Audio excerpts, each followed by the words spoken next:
1.5 करोड़ जप माता बगलामुखी साधना की यदि कर लिए जाएं तो क्या होगा। नमस्कार, आप सभी का स्वागत है अद्भुत राजसिक साधनाएं में। इस वीडियो के माध्यम से सर्वप्रथम मैं आपको माता बगलामुखी की अद्वितीय साधना बताऊंगा।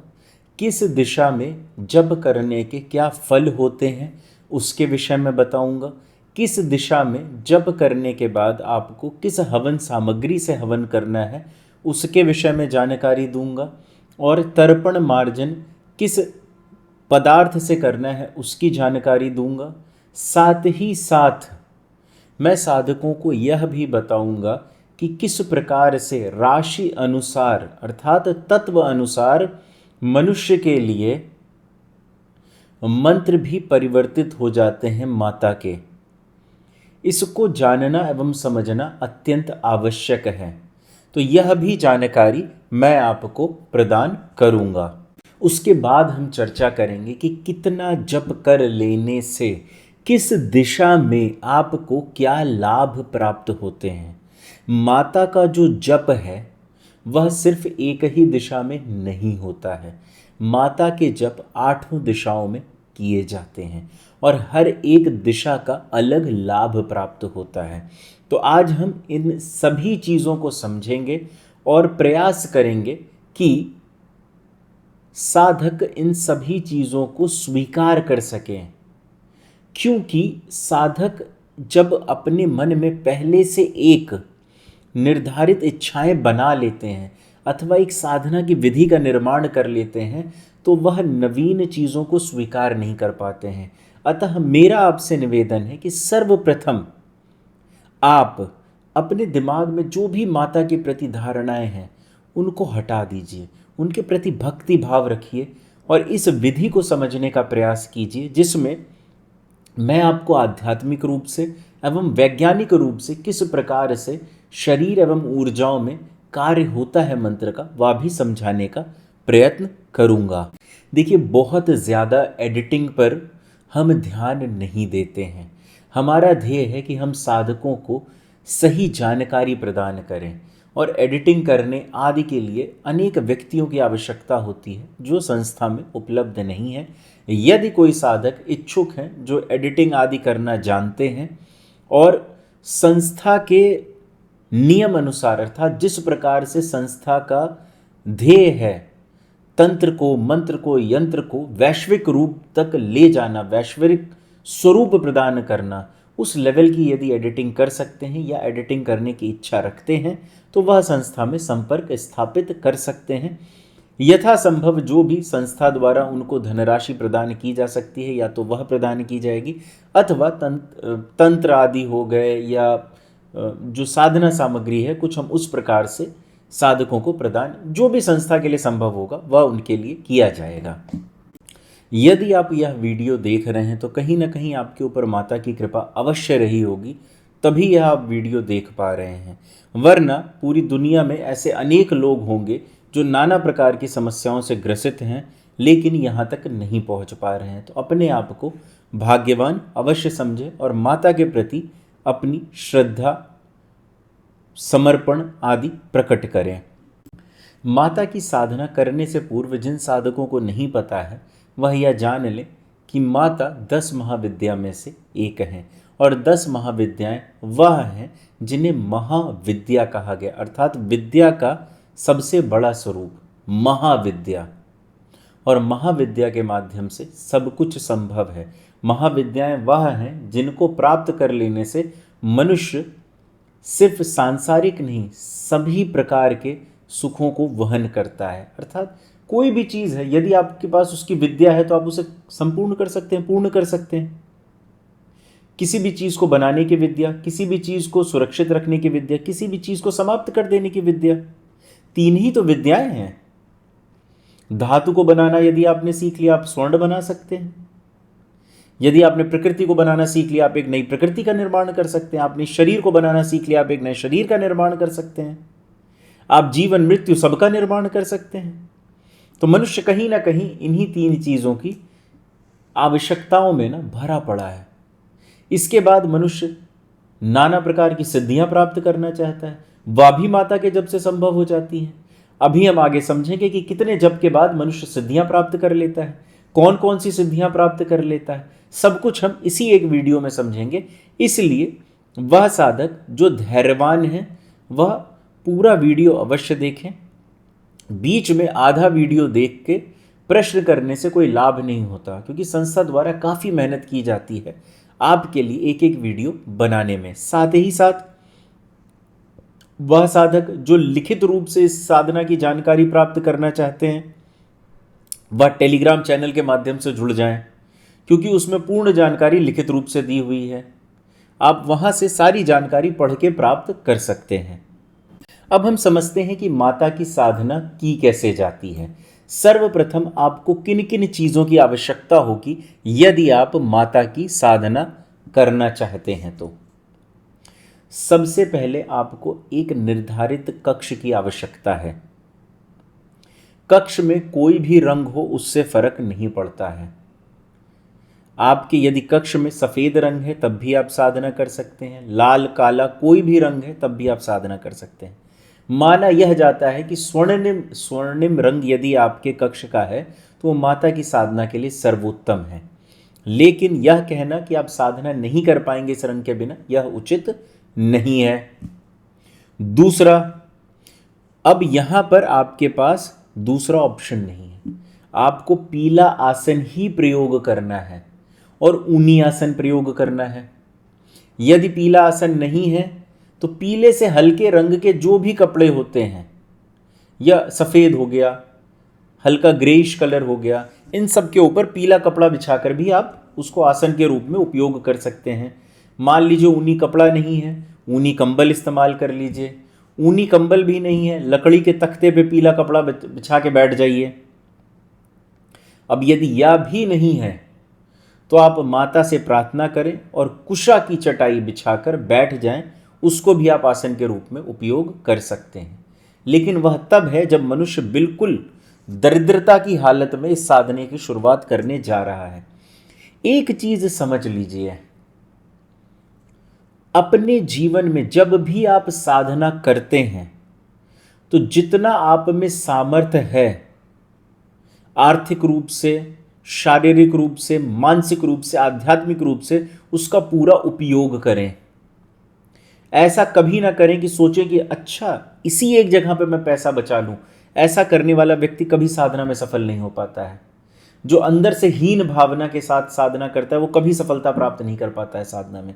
आपका समर्पण ही नहीं होगा, अनुशासन नहीं होगा, एकाग्रता नहीं होगी, स्थिरता नहीं होगी, साधना नहीं होगी। यदि साधनाएं इतनी आसान होती तो आज सभी के पास, क्या बोलते हैं, एक अप्सरा, एक यक्षिणी, एक बेताल सबके पास होता। कोई आदमी नौकरी करने जाता,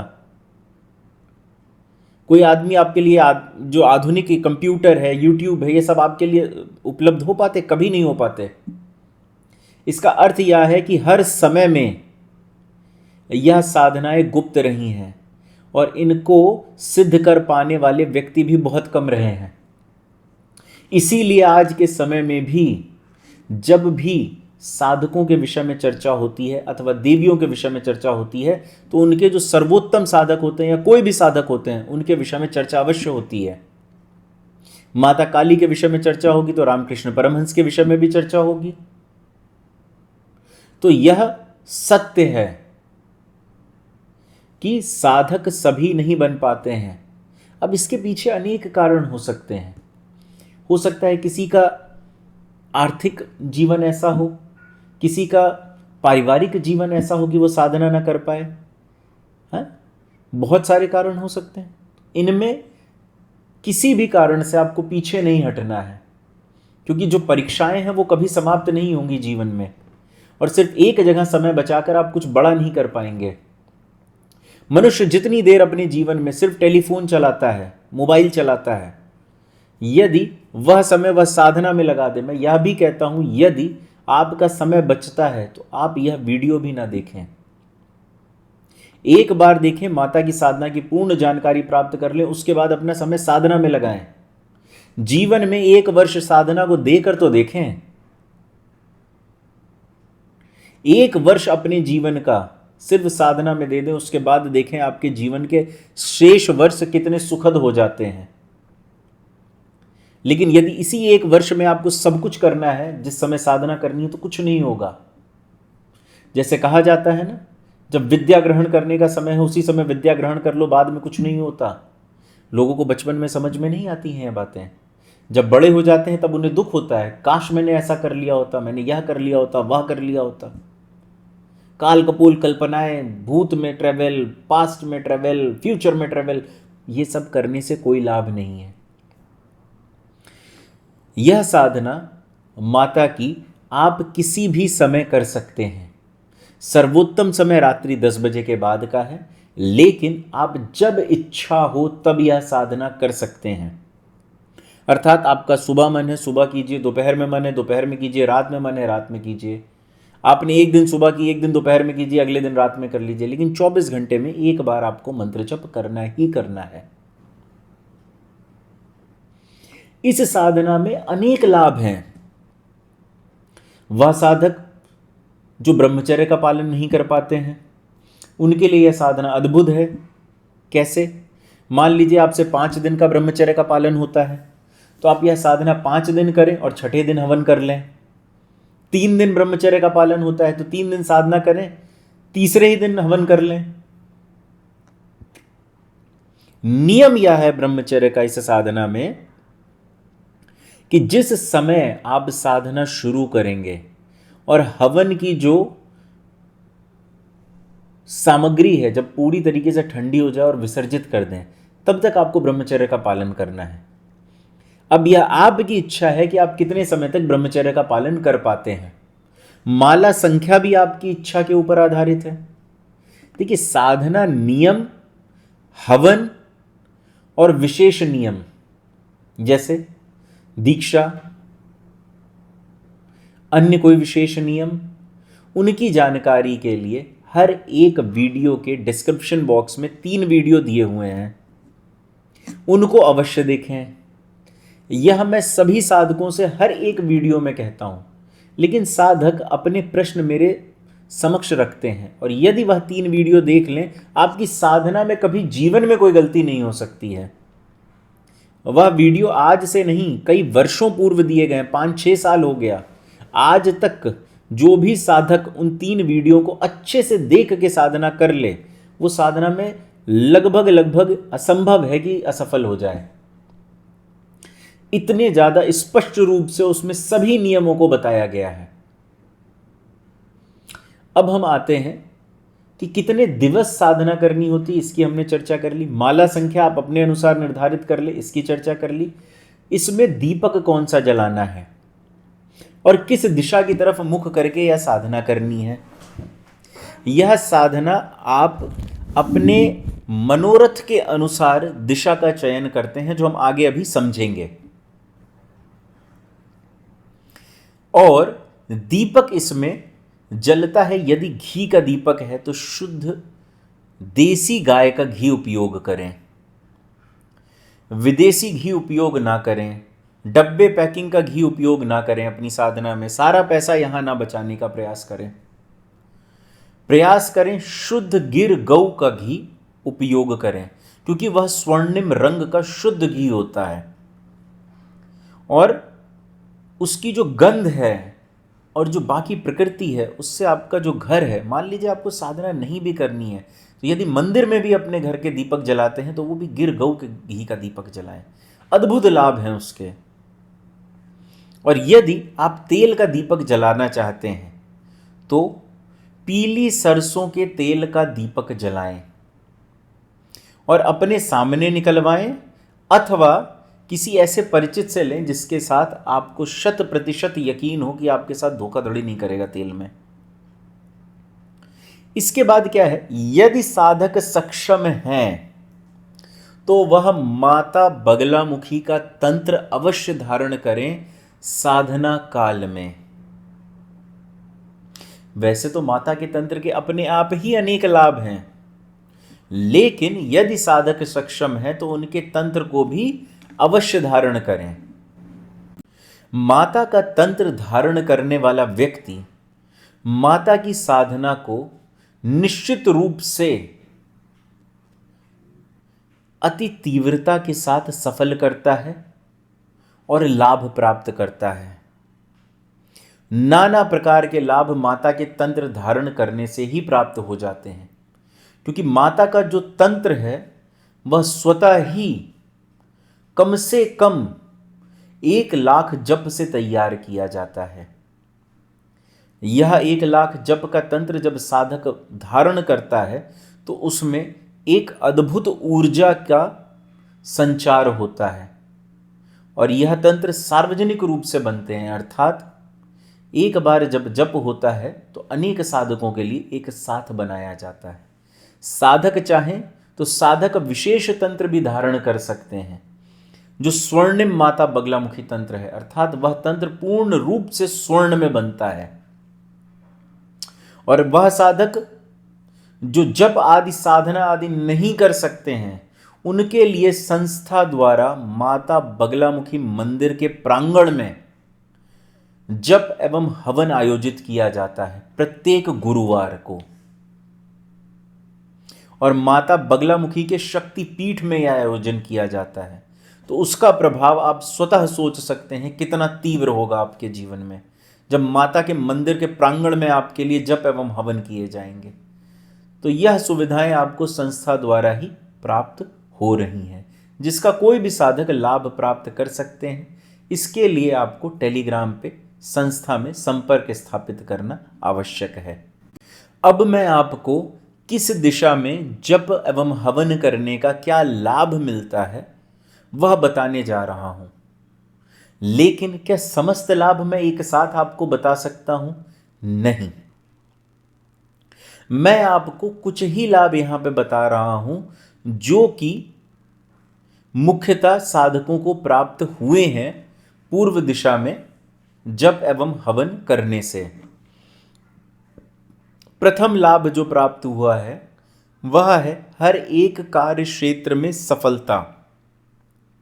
अर्थात आप अपने जीवन में हो सकता है नाना प्रकार की समस्याओं से ग्रसित हों, लेकिन एकमात्र साधना माता बगलामुखी की साधना आपको हर एक कार्य क्षेत्र में सफलता देती है जो उचित हैं, अनुचित कार्य क्षेत्र में नहीं।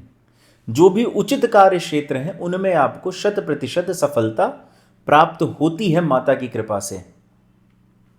आपका कार्य क्षेत्र नौकरी हो सकता है, व्यापार हो सकता है, और कुछ भी हो सकता है।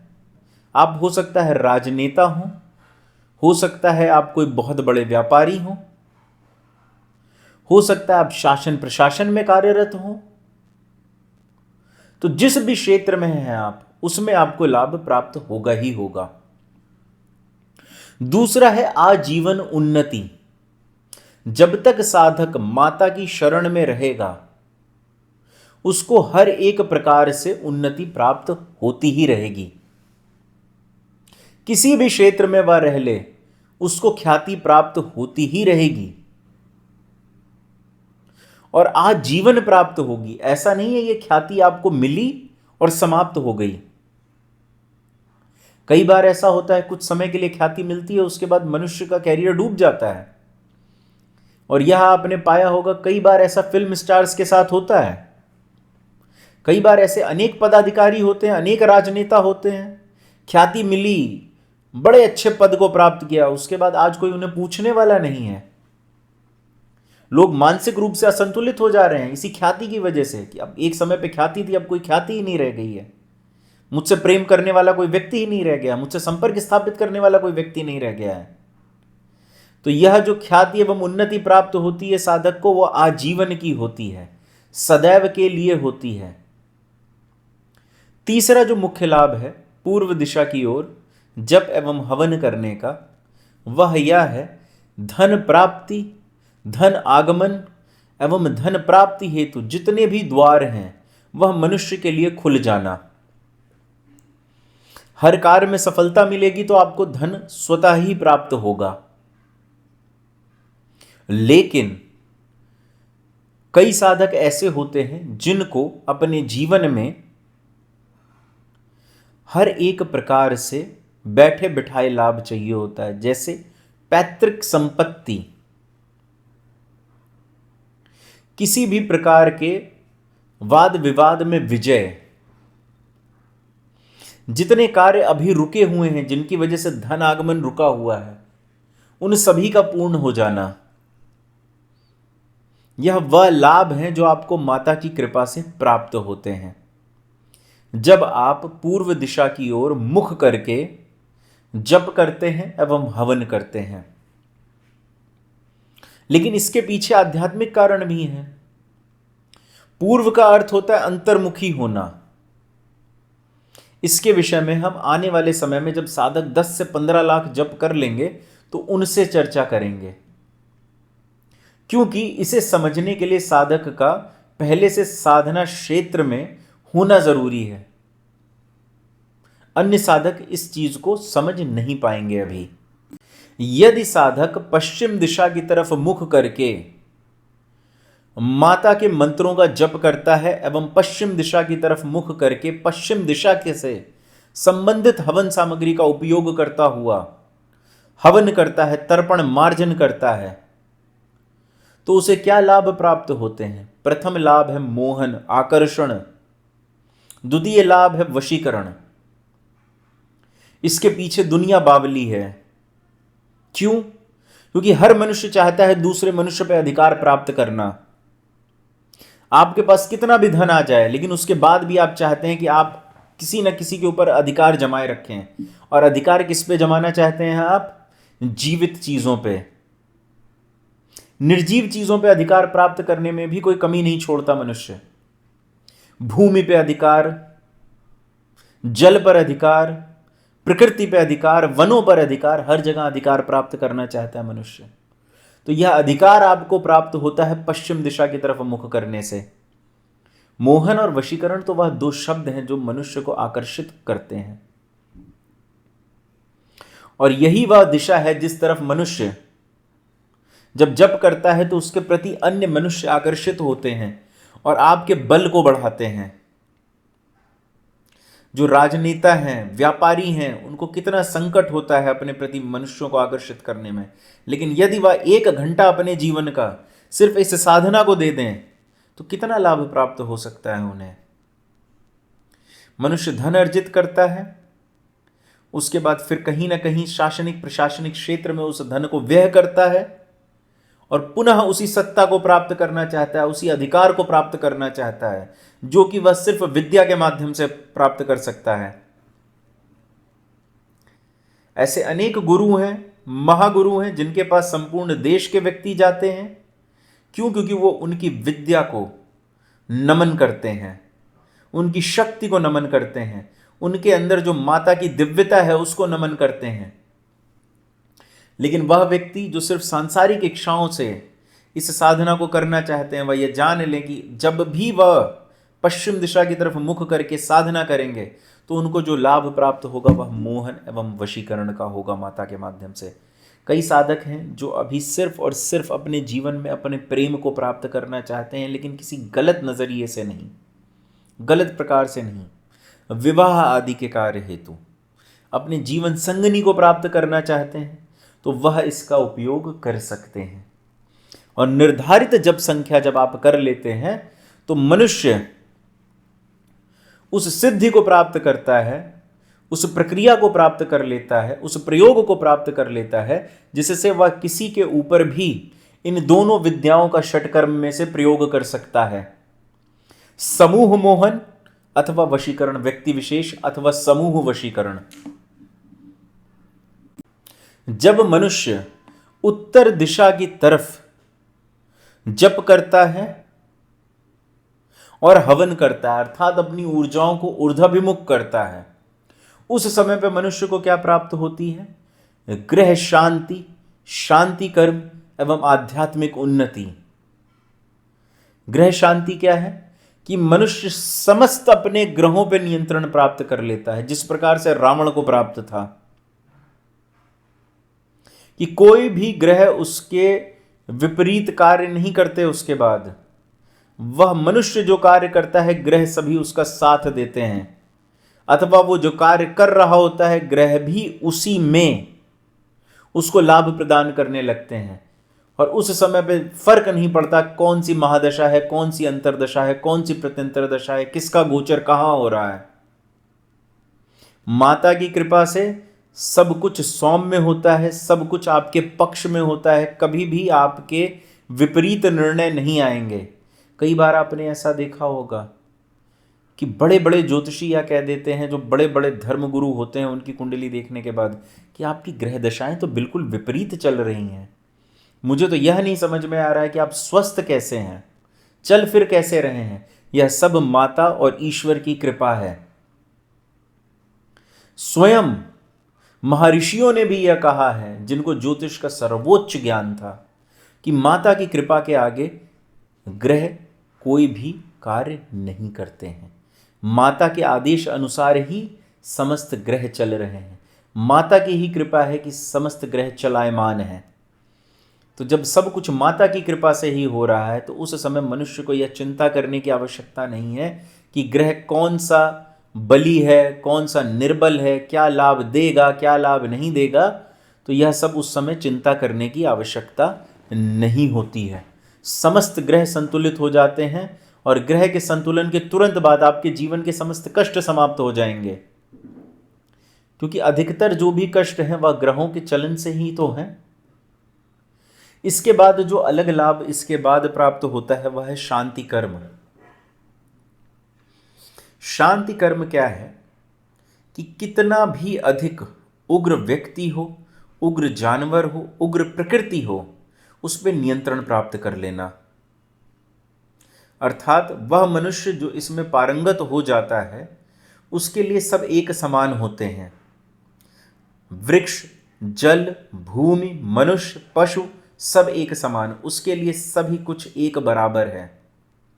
वह जिसे जब चाहे शांत कर सकता है, किसी के भी मस्तिष्क में कुछ भी परिवर्तन ला सकता है। और ऐसा व्यक्ति कई बार बड़ी बड़ी धर्म युद्ध को भी रोक देता है, बड़े बड़े युद्धों को रोक देता है उसके एक परिवर्तन से। लेकिन क्या वो प्रकृति के नियम को तोड़ता हुआ ये कार्य करेगा? नहीं। जिसका जो प्रारब्ध है उसे वह झेलना पड़ेगा। जिसने जो कर्म किए हैं अपने पिछले जीवन में और इस जीवन में, उसे वह झेलने पड़ेंगे। इसलिए कई बार ऐसा हुआ कि महागुरुओं के रहते हुए, महर्षियों के होते हुए भी युद्ध हुए हैं। तो शांति कर्म का उपयोग व्यक्ति विशेष एवं प्रकृति के नियम अनुसार किया जाता है। कुछ संख्या के जप के बाद चाहे तो साधक प्रकृति के नियम को तोड़ सकता है, लेकिन उसके लिए कोई बहुत बड़ा सामाजिक लाभ होना चाहिए जब ऐसा कोई साधक करता है। तीसरा लाभ है उत्तर दिशा की तरफ जप एवं हवन करने का आध्यात्मिक उन्नति। वह साधक जो अपने जीवन में सभी प्रकार की समस्याओं से मुक्ति चाहते हैं, शांति कर्म चाहते हैं एवं आध्यात्मिक उन्नति चाहते हैं, अर्थात कुंडलिनी जागरण अथवा अन्य ध्यान के नियमों में प्रगति, आध्यात्मिक उन्नति, आध्यात्मिक शांति, अपने स्वरूप में विराजमान हो जाना, ईश्वर के प्रति जागरूक हो जाना, ईश्वर से संबंध स्थापित कर लेना, ईश्वर में ही डूबे रहना, ईश्वर के साथ मिलन हो जाना, वह भी माता से जब जब करते हैं, जब माता से मिलन होता है, साधक माता की साधना से प्रभावित रहते हैं, माता की ओर उनका प्रेम होता है, तो यह भी संभव हो जाता है। लेकिन माता की साधना में कुछ नियम हैं जिनका विशेष पालन करना साधकों के लिए अत्यंत आवश्यक है। वह नियम साधक की राशि एवं जन्म के अनुसार बदलते रहते हैं। इसलिए इन नियमों को जानने के लिए साधक को व्यक्तिगत रूप से संपर्क करना अत्यंत आवश्यक है। अथवा यदि भविष्य में मेरे पास समय रहेगा तो मैं लिखित रूप से सभी नियम टेलीग्राम पे और यूट्यूब पे सार्वजनिक रूप से पोस्ट कर दूंगा, क्योंकि यह नियम कहीं अधिक संख्या में है। इसके लिए हो सकता है पूरी पुस्तक लिखनी पड़ जाए, तब जाके इन सभी नियमों को बताया जा सकता है। इसलिए वह साधक जो इच्छुक है माता की साधना में, वह इन नियमों को जान ले। दक्षिण दिशा की तरफ मुख करके साधना अत्यंत ही निराले साधक ही कर पाते हैं, क्योंकि यह वह दिशा है जहां माता की एकदम उग्र रूप की साधना की जाती है। इस दिशा की तरफ मुख करके साधना एवं हवन करने वाले साधक विद्वेषण, उच्चाटन, स्तंभन, मारण आदि षटकर्म में निपुणता प्राप्त करते हैं। इस दिशा में साधना करने वाले साधक अति तीव्र प्रभाव को प्राप्त करते हैं। इस दिशा में साधना करने के लिए भी वह सेम सामग्री उपयोग होती है जो अन्य दिशाओं में होती है, लेकिन यह देखा गया है कि यदि साधक पीली हल्दी की माला से साधना करें तो उत्तर दिशा की तरफ मुख करके करें, पीली हकीक की माला से साधना करें तो वह ईस्ट डायरेक्शन की तरफ मुख करके करें, और पीले स्फटिक की माला से साधना दक्षिण दिशा की तरफ मुख करके की जाए। और पश्चिम दिशा की तरफ मुख करने के लिए आप किसी भी माला का उपयोग करें, लेकिन यदि साधक 3 मुखी रुद्राक्ष की माला का उपयोग करते हैं तो वह सर्वोत्तम रहती है। और यह मालाओं के आधार पे दिशाओं का भेद है, लेकिन यदि साधक सक्षम नहीं है तो किसी भी दिशा में साधना पीली हल्दी की माला से कर सकते हैं। और कभी भी साधक जब दक्षिण दिशा की तरफ मुख करके साधना करते हैं तो यह जान लें कि अनुभव 100% अति तीव्र होंगे, बहुत जल्दी होंगे। और हो सकता है कि साधक जब दक्षिण दिशा की तरफ मुख करके घर में साधना करें तो घर से जितनी भी नकारात्मक शक्तियां हैं वह तुरंत ही निकास कर जाएं। अर्थात यदि घर आसपास में कोई भी अतृप्त शक्तियां होंगी तो वह तुरंत दूर हो जाएंगी, क्योंकि माता के इस शक्तिशाली तांत्रिक स्वरूप को झेल पाना किसी भी शक्ति के बस की बात नहीं है। कई बार ऐसा भी देखा गया है कि घर में जितनी भी अन्य शक्तियां होती हैं जो किसी भी प्रकार से साधक को नुकसान पहुंचा रही होती हैं, वह स्वतः ही चली जाती हैं, कभी कुछ नहीं कहती, कभी कुछ नहीं बोलती।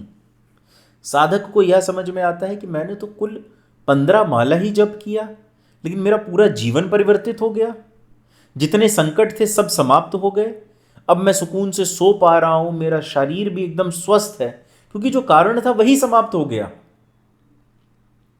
इसीलिए कहा जाता है कि साधक सर्वप्रथम अपने निवास स्थान का चयन करें जब भी साधना करें। उससे क्या होगा, जो भी लाभ प्राप्त होगा आपके साथ साथ आपके संपूर्ण परिवार को प्राप्त होगा। और जब समस्त परिवार सुखी होता है तो जो पुरुष होता है वह स्वतः ही सुखी हो जाता है। छोटी छोटी चीजों को लेकर मनुष्य के जीवन में संकट आते हैं, लेकिन वह सभी छोटी छोटी समस्याएं ही जड़ से समाप्त हो जाती हैं।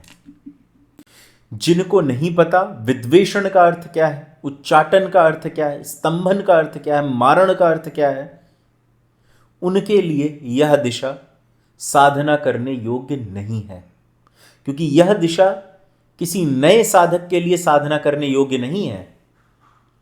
नए साधक यदि इस दिशा की तरफ मुख करके साधना करते हैं तो कहीं ना कहीं संभव है कि उनको स्वहानि भी हो जाए। जो साधक पहले से साधना करते आ रहे हैं वही इस साधना को दक्षिण दिशा की तरफ मुख करके करने की भी सोचें। अब हम दिशा अनुसार हवन सामग्री की चर्चा करने जा रहे हैं। सर्वप्रथम यह जानने, लकड़ी जो है आपकी वह एक ही रहेगी, वह है आम की लकड़ी और नवग्रह की लकड़ी। साथ में आप कत्थे का पाउडर अथवा कत्थे जिसे खैर की लकड़ी कहते हैं वह डाल सकते हैं, वरना कत्था कूट के डाल दीजिए, वरना लिक्विड कत्था किसी एक लकड़ी में लगा के डाल दीजिए हवन शुरुआत करने के समय में। हवन कैसे करना है, दशांश हवन क्या होता है, संख्या कैसे कैलकुलेट की जाती है, इसके लिए नीचे डिस्क्रिप्शन बॉक्स में 3 वीडियो दिए गए हैं, उनको पूरा देखें। दक्षिण दिशा की तरफ मुख करने में जो हवन सामग्री उपयोग होती है वह होती है नमक, लाल मिर्च, पीली सरसों, कनेर के फूल और हल्दी की गांठें। अर्थात जो आप नमक लेंगे वह आपको ये बाजार में बिकने वाला पाउडर नमक नहीं लेना है। आपको नमक लेने हैं वो ढेले वाले नमक, और उनको तोड़ना है अपने हाथों से, ओखली में या किसी भी चीज़ में, और पाउडर नहीं बनाना है, छोटे छोटे टुकड़े बनाने हैं उनके। कनेर के फूल लेके सुखा लें अथवा कोई भी पीले फूल ले लें, और हल्दी की लंबी वाली गांठें नहीं लेनी है, गोल वाली गांठें लेनी है और उसे ओखली में तोड़ना है। यह सब आप एक निर्धारित अनुपात में मिलाएंगे, और अनुपात निर्धारित होता है आपकी समस्या के अनुसार कि आपको किस प्रकार की समस्या है। जितनी अधिक समस्या है उतनी अधिक आपकी नमक और लाल मिर्च की जो मात्रा होती है वो बढ़ाई जाती है, और यदि समस्या कम है तो पीली सरसों की मात्रा बढ़ाई जाती है। तो यह आपको समझना होगा। यदि आपको तीव्र मारण, उच्चाटन, स्तंभन, विद्वेषण आदि करना है तो आपको उतना ज़्यादा नमक और लाल मिर्च की मात्रा को बढ़ाना होगा। अब यह साधक जो साधना करेंगे वह धीरे धीरे स्वतः ही सीख जाएंगे। इसीलिए यह साधना कोई 10 दिन 20 दिन की साधना नहीं है, लंबी साधना है। अभी हम जप संख्या के आधार पर समझेंगे कि कितने समय में कौन सा लाभ हमें प्राप्त होता है। अब हम समझते हैं पश्चिम दिशा की सामग्री। बेल का कुटा हुआ गूदा, गोल हल्दी की गांठ, चंपा के पीले फूल, कनेर के पीले फूल, कमलगट्टे के बीज, शतावरी की जड़, घी और घी का चौगुना शहद, केसर मिली हुई खीर। खीर में आपको दूध, चावल और केसर का उपयोग करना है, और साथ ही मिश्री का उपयोग करना है, धागे वाली मिश्री का। चीनी का उपयोग नहीं करना है। घी यदि आपका 100 ग्राम है तो 400 ग्राम शहद होगा। यह सभी जानकारी आपको हवन वाले वीडियो से प्राप्त हो जाएगी, और बेल का गूदा आदि आपको संस्था से भी प्राप्त हो जाएगा, लेकिन कम से कम आपको 1 महीने का समय देना होगा। अब हम आते हैं पूर्व दिशा की हवन सामग्री की ओर। केसर मिली हुई खीर, यहाँ पर इसमें पंचमेवा भी मिलाया जाता है। बेल का गूदा, अरंडी के बीज, पीले फूल, कमलगट्टे के बीज, कपूर एवं लौंग। ठीक है, तो यह है पूर्व दिशा की सामग्री। अब हम आते हैं उत्तर दिशा की सामग्री की ओर।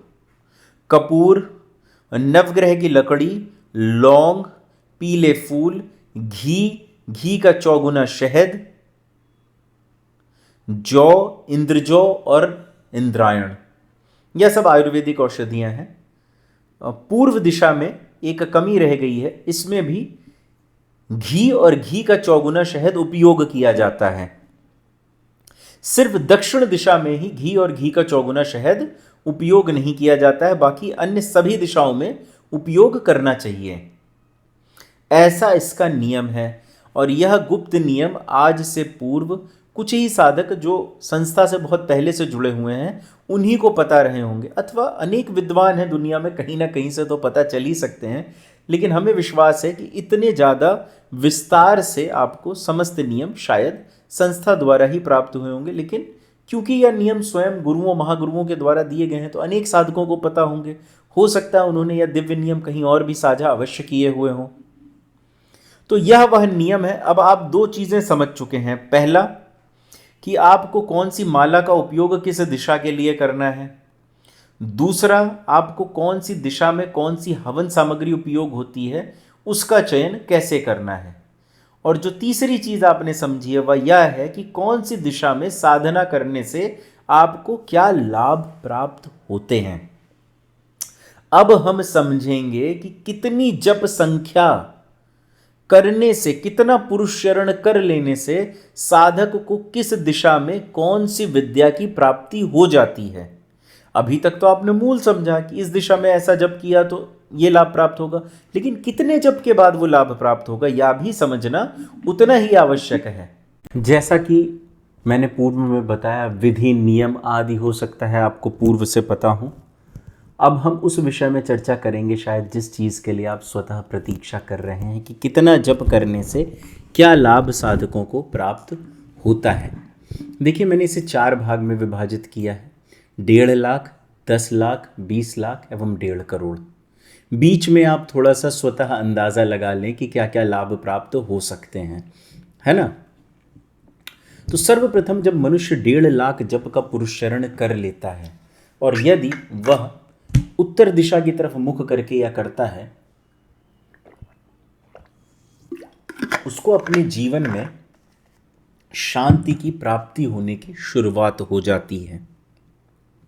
धन का आगमन शुरू हो जाता है छोटे स्तर पे, यदि बंद पड़ा हुआ है तो। यदि कोई शत्रु है तो वह स्वतः ही शांत होने लगते हैं, उनकी बुद्धि में परिवर्तन आने लगता है और जिससे भी मनुष्य अपनी बात रखता है वह उसके प्रति मोहित रहता है, अर्थात वह उसके प्रति अपना एक प्रेम व्यक्त करता है। तो यह एकदम शुरुआती चीजें हैं और यह तब है जब मनुष्य समस्त नियमों का पालन करता हुआ 1.5 लाख जप का पूर्ण पुरुषचरण हवन सहित पूर्ण कर लेता है, बिना कोई गलती किए। हवन में या साधना में क्या गलती हो सकती है इसकी पूर्ण जानकारी नीचे 3 वीडियो में डिस्क्रिप्शन बॉक्स में दी गई है, आप उसे अवश्य देखें। और 1.5 लाख जप से सभी रास्ते खुलने लगते हैं या खुलने की शुरुआत हो जाती है, आप इस तरीके से इसे समझ सकते हैं। अब हम आते हैं, जब साधक 10 लाख जप कर लेता है तो उसको क्या लाभ मिलते हैं। साधक का जो यदि उत्तर दिशा की तरफ मुख करके पुरुषचरण किया है तो चक्र जागरण की शुरुआत शुरू हो जाती, अर्थात उसकी जो कुंडलिनी ऊर्जा है वह ऊर्ध्वाभिमुख होनी शुरू हो जाती है माता की कृपा से। यदि पूर्व दिशा की तरफ मुख करके 10 लाख जप कर लिए हैं तो साधक धनवान बनने की ओर बढ़ जाता है, अर्थात उसके पास इतना धन होता है कि वह अपने दैनिक जीवन के अलावा भी भोग ऐश वर्य की प्राप्ति कर सकता है, अर्थात वह अपने जीवन में किसी भी प्रकार के भोग को ऐश्वर्य को प्राप्त कर सकता है, इतना धन रहता है उसके पास। यदि दक्षिण दिशा की तरफ मुख करके करता है तो वह स्तंभन, विद्वेषण, उच्चाटन एवं मारण की प्रक्रिया की प्रथम जो सीढ़ी है उस पर चढ़ जाता है, अर्थात यदि साधक के साथ कोई अन्याय कर रहा है तो वह किसी भी व्यक्ति को परेशान करने लगता है, अर्थात माता की कृपा से वह साधक स्वतः परेशान होने लगता है।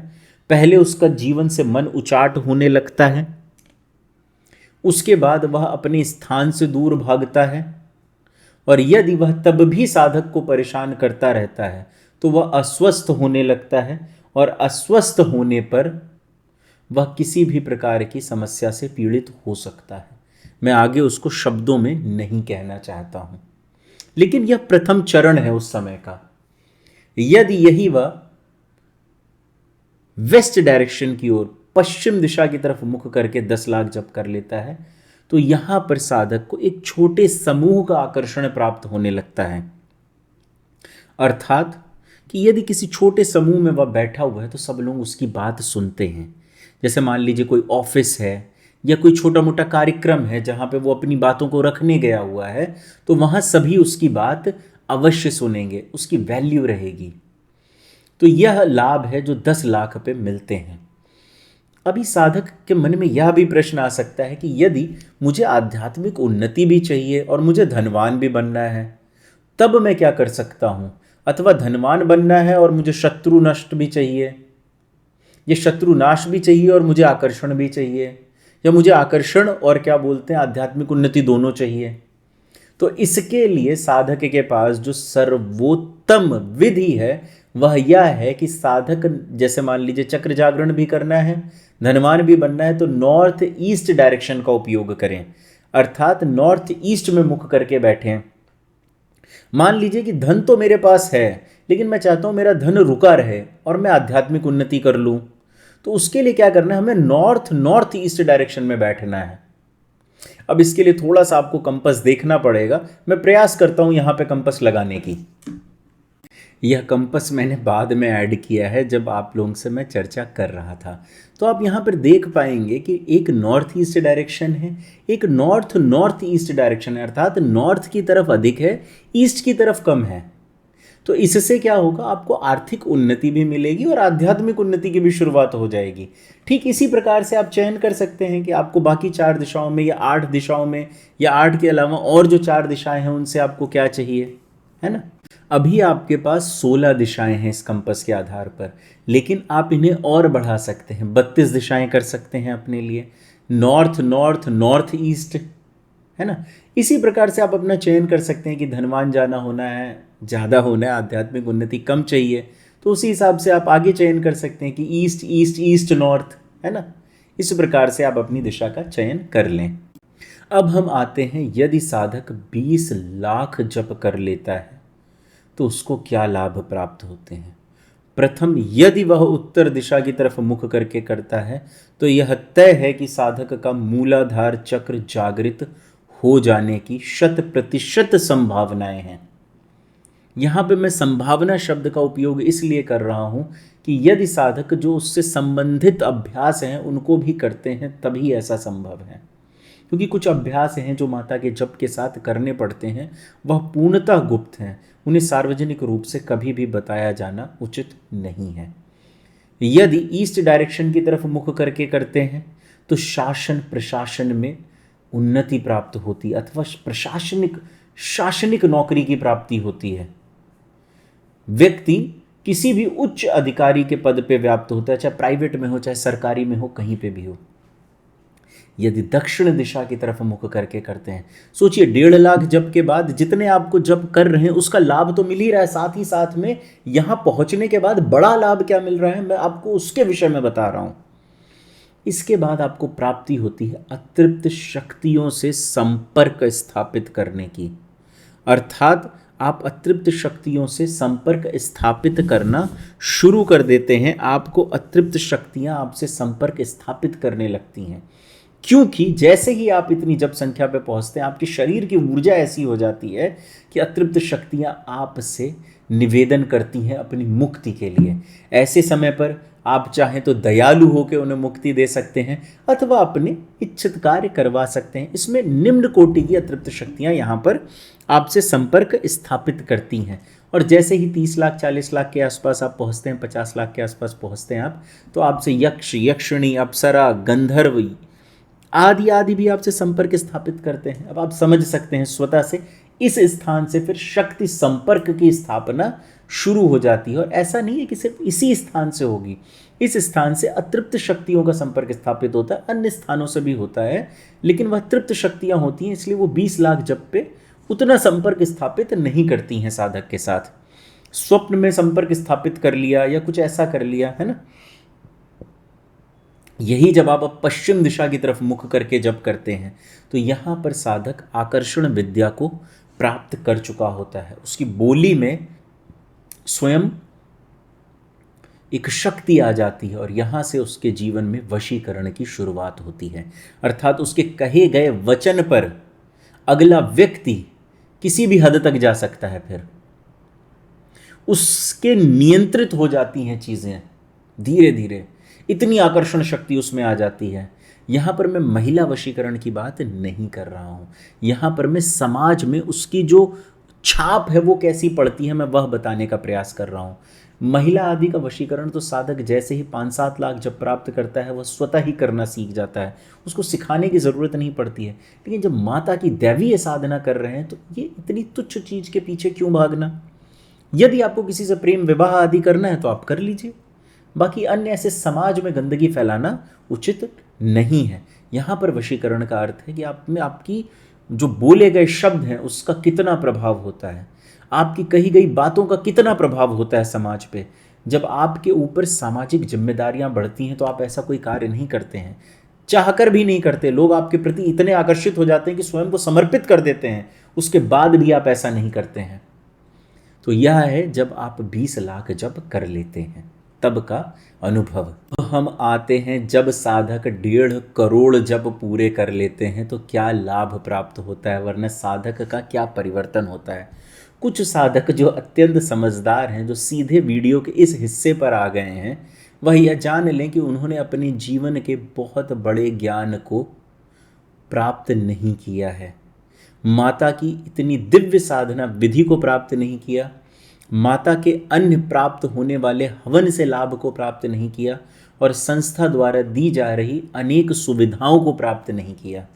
अतः आप यह वीडियो पूरा अवश्य देखें, क्योंकि होता है मनुष्य के मन में कि हम सीधे यहाँ पहुँच जाएं और जान लें कि इस प्रश्न का उत्तर क्या है जो वीडियो का टाइटल रखा गया, लेकिन ऐसा नहीं है। यदि इतना बड़ा वीडियो, 1 घंटे का वीडियो लगभग आपके लिए बनाया जा रहा है, तो कहीं ना कहीं आप यह मान लें कि इसमें अनेक ऐसी बातें होंगी। हो सकता है चाहे 10 बातें ही ऐसी हों जो आपको ना पता हो, लेकिन ऐसी बातें अनेक होंगी ज़रूर। तो जब हम इस विषय में चर्चा करें, उससे पहले हम स्वयं से चाहेंगे कि आप एक माता की आकृति अपने समक्ष बना लें और उसके बाद इस बात को समझें, जिससे आप इसे स्वीकार कर सकें उस रूप में जिस रूप में आपको मैं बताना चाहता हूँ। पहला तो यह है कि 1.5 करोड़ जप एवं जो अभ्यास हैं उनको साथ में करते हुए यह संभव है कि आप किसी भी दिशा की तरफ जप करें, उसमें आपको माता के प्रत्यक्ष दर्शन अथवा ऐसे दर्शन जो आपका शरीर स्वीकार कर सके, आपके नेत्र जिसे स्वीकार कर सकें, वह आपको प्राप्त हो जाएं। स्वप्न में दर्शन, अग्नि में दर्शन, अन्य तरीके से दर्शन और माता के प्रभाव आपको इससे कहीं कम जप में प्राप्त हो जाएंगे। मैं यहाँ पे उस दर्शन की, उस दिव्य दर्शन की बात कर रहा हूँ जो स्वतः माता आपके समक्ष आकर आपको देंगी। कई बार माता किसी मनुष्य रूप में भी दर्शन दे देती हैं और स्वतः बता देती हैं कि अभी तुम्हारा शरीर उस योग्य नहीं था कि तुम मेरी दिव्य चेतना को स्वीकार कर सको।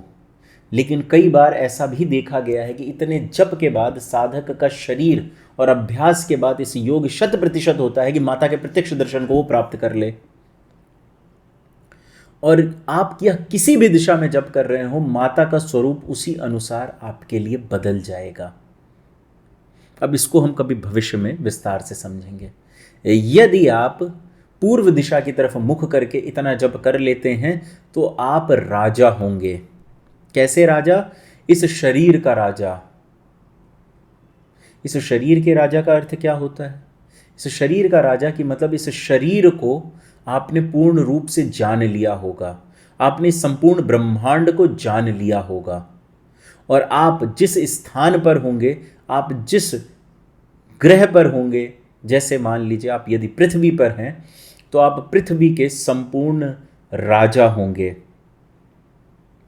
अर्थात कि इस पृथ्वी पे सब कुछ आपकी ही आज्ञा से हो रहा होगा। आप इस लेवल पे पहुंच चुके होंगे कि आपके कहे गए वचन से पूरी पृथ्वी में परिवर्तन आ रहा होगा, उस समस्त मनुष्यों में परिवर्तन आ रहा होगा आपके कहे गए वचनों के माध्यम से। अर्थात कि जब मनुष्य इस लेवल पे पहुंच जाए कि उसके कहे गए वचन संपूर्ण मानव जाति का भला कर सकें, तो आप उस जगह पर पहुंच चुके होंगे। यदि यही आप दक्षिण दिशा में करते हैं तो आप संपूर्ण प्रकृति पे षटकर्म कर सकते हैं। अर्थात इसका नाश, इसको बनाना, इसका संरक्षण करना, सब कुछ मनुष्य कर सकता है, लेकिन एक बहुत बड़े स्तर पे नहीं, एक छोटे स्तर पे अवश्य कर सकता है, क्योंकि संपूर्ण प्रकृति तो माता के हाथ में है या स्वयं महाकाल के हाथ में है। तो इस जगह पर आप लगभग षटकर्म के सबसे बड़े जानकार होंगे। आपके सोचने मात्र से चीजें बदल जाएंगी प्रकृति में। मनुष्य का जीवन भी बदल सकता है, मनुष्य की मृत्यु भी बदल सकती है। अब मैं इससे अधिक कहना उचित नहीं है, क्योंकि जब मनुष्य के आपको पूरी प्रकृति पे शासन हो जाएगा, आपका प्रकृति पे, तो उसके बाद क्या ही रह जाता है? 5 तत्व पे शासन हो गया आपका, अग्नि, जल, वायु, आकाश, पृथ्वी। क्या बचता है उसके बाद? तो यह होता है दक्षिण दिशा की तरफ। और जब यही मनुष्य पश्चिम दिशा की तरफ यही जप करता है इतना, तो उसे अमरता का ज्ञान प्राप्त होता है। अमरता का ज्ञान अर्थात वह किस प्रकार से इस देह को जब तक चाहे सुरक्षित रख ले और जब चाहे जिसको भी मुक्त कर दे, किसी के जीवन पे अधिकार प्राप्त कर ले, संपूर्ण प्रकृति पे एक सौम्य प्रभाव उत्पन्न कर सके, इच्छा अनुसार स्थान पर अपनी स्व इच्छा से जा सके, अपने आंतरिक शरीरों के भी माध्यम से। तो यह होता है जब वह पश्चिम दिशा की तरफ मुख करके जप करता है।